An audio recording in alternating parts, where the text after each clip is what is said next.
सुप्रभात। सदगुरु से रूहानी इश्क हो, ये हमारी आज की आध्यात्मिक चर्चा का विषय। सदगुरु से रूहानी इश्क हो, सूरत शब्द योग संपूर्ण आध्यात्मिक दर्शन एवं क्रियाओं का सार है। ये इतना सरल और आनंददायक है कि इससे स्त्री पुरुष वृद्ध अमीर गरीब अनपढ़ विद्वान गृहस्थ सन्यासी हिंदू मुसलमान सिख बौद्ध जैन ईसाई आदि किसी भी धर्म पंथ के हों, सभी सूरत शब्द योग का साधन आसानी से कर सकते हैं।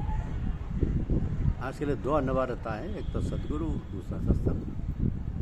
सदगुरु जीवित संत पुरुष हो और उनका सत्संग हो तो और भी बेहतर। अब वर्तमान समय कुछ ऐसा है कि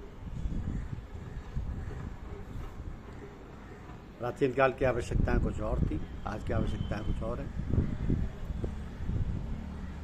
आज की आवश्यकताएं प्राचीन काल से भिन्न है। वर्तमान में मनुष्य के सांसारिक कार्य इतने बढ़ गए हैं और इतने जटिल हो गए हैं कि उसको आत्मिक ज्ञान की ओर ध्यान देने का अवकाश ही नहीं,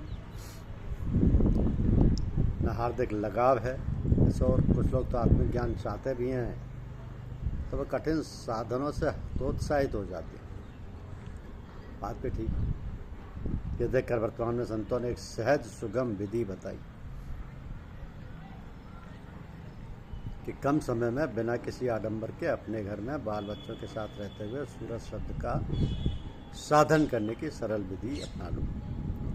ना इसमें किसी प्रकार का बंधन है, ना ही कड़े नियम है। प्रातः और साय प्रेम से भजन करना, साधना करना, थोड़े समय ही करना, और रोजी रोटी कमाने का जरिया पाक साफ हो, जीविका का साधन पवित्र हो, दैनिक जीवन में प्रत्येक प्राणी के साथ सत प्रेम दया का व्यवहार 100% हो, मानवता सर्वोपरि है।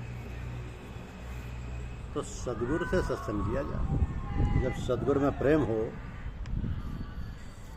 तब उनसे सूरज शब्द की विधि लेकर साधन में लगा जाए। अब जिस प्रकार हकीम के काढ़े की जगह छोटी गोलियों ने ले ली है, वैसे ही कठिन साधनों की जगह सरल नुस्खा है सूरत शब्द योग, जो समय अनुसार आवश्यकता अनुसार है। अब योग विद्या का छुपा हुआ संस्कार जो अधिकारियों के चित्त में दबा हुआ पड़ा है, वह स्वयं उनको इस ओर आकर्षित करेगा। हर काम का समय होता है, शुभ समय वही है जब मनुष्य आत्मिक ज्ञान की ओर स्वयं अभिमुख हो। ये साधना ऐसी संस्कारी एवं अधिकारी व्यक्तियों के लिए है जिनमें सदगुरु के प्रति प्रेम एवं मानवता के प्रति प्रेम हो। मानवता के प्रति प्रेम। आपने देखा है इंद्रायण का फल देखने में अति सुंदर होता है और खाने में दस्त लगा देता है और मुंह कड़वा कर देता है।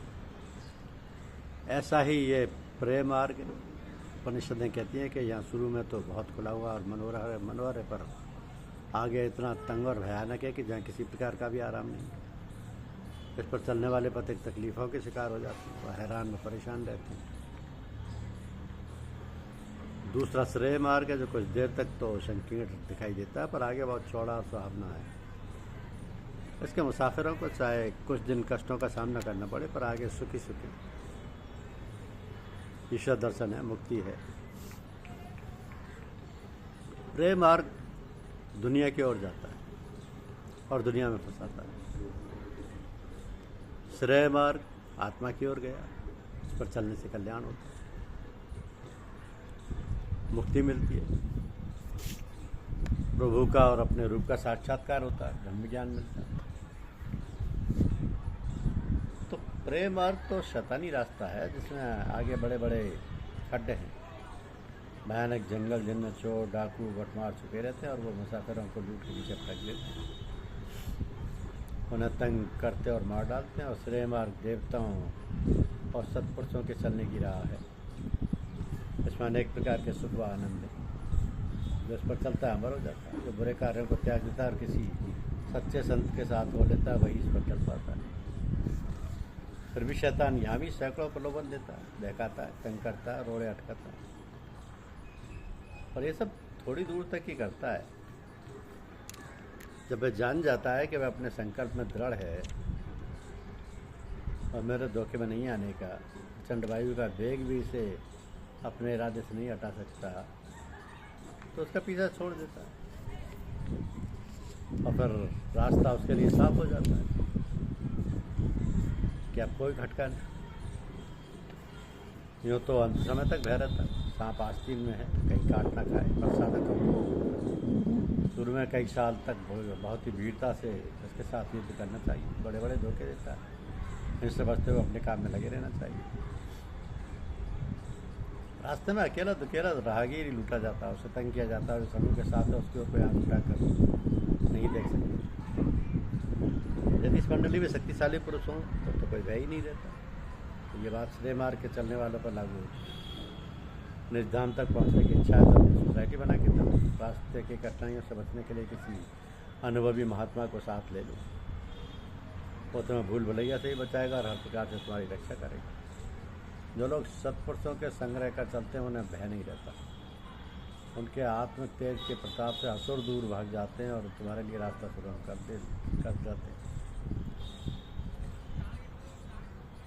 ये ना पूछो कि लुटेरे यहाँ भी रूप बदल के घुस सकते हैं। और संगियों की ऐसी प्रेरणाएँ करते हैं जिनके विषय में निर्णय करना साधक के लिए कठिन हो जाता है। तो नहीं समझ सकता कि ये बात मेरे हित की है या हित की। जो लोग अपने इन विचारों को गुरु से विनय कर देते हैं उनको बचा लिया जाता है। शेष जो साथ छोड़ बैठते हैं वही मार्ग में भटक मारते हैं, तो वो जहाँ से चले थे वहीं लौट आते हैं। जिज्ञासु को चाहिए कि आत्मविवेक पर चले, मनमुख होकर कोई काम ना करे।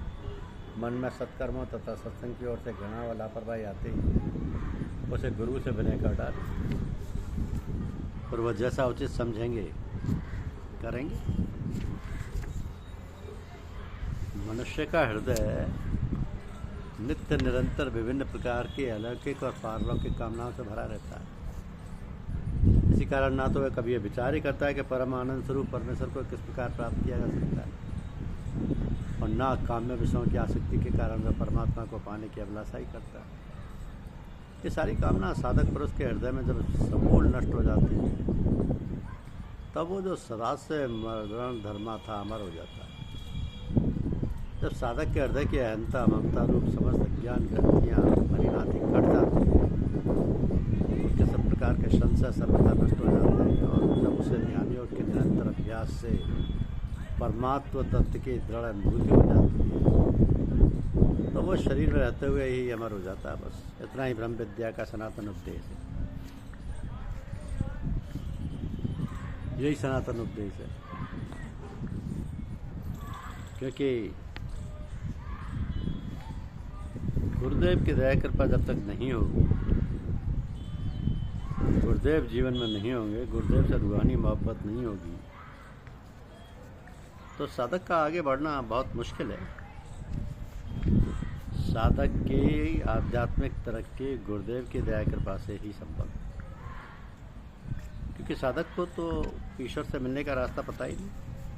इसलिए तो ऐसा मार्गदर्शक साथ में दिया जो ईश्वर से मिलने का रास्ता बता सके। सोचो कि तुम गुरु नहीं, गुरु कोई और है जिसने तुम्हारी आत्मा को उठाया, वह जन्म मरण से परे है। वही सबका भार लेता है, सबका भरण पोषण करता है। जैसे ईश्वर सब कुछ होता है, वो भी अपने को ईश्वर नहीं कहते। इसी प्रकार गुरु भी कभी अपने को गुरु नहीं कहते। वो सदा नम्र होते हैं, पुत्रवत सबको प्यार करते हैं और मणिमन सबका कल्याण करते हैं। तो गुरु मनुष्य नहीं है, वो तो आत्मा का प्रकाश है, आत्मा का ज्ञान है। इस वास्ते गुरु का ध्यान भी प्रकाश है, आत्मा का ध्यान है। इस धार्मिक और आध्यात्मिक साधनों में कभी कभी बड़ी भूल हो जाती है। जीवन में कभी ऐसा धोखा हो भी जाए तो ठगाई का सा जाल समझकर तुरंत उसे त्याग देना चाहिए। इसलिए साधकों को चाहिए कि इस काम में वो उतावले ना बने।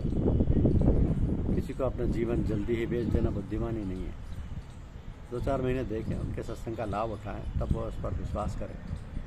धर्म की आड़ में बड़े बड़े अनर्थ होते हैं। गुरु और शिष्य दोनों मिलकर आत्मधन की कमाई करें।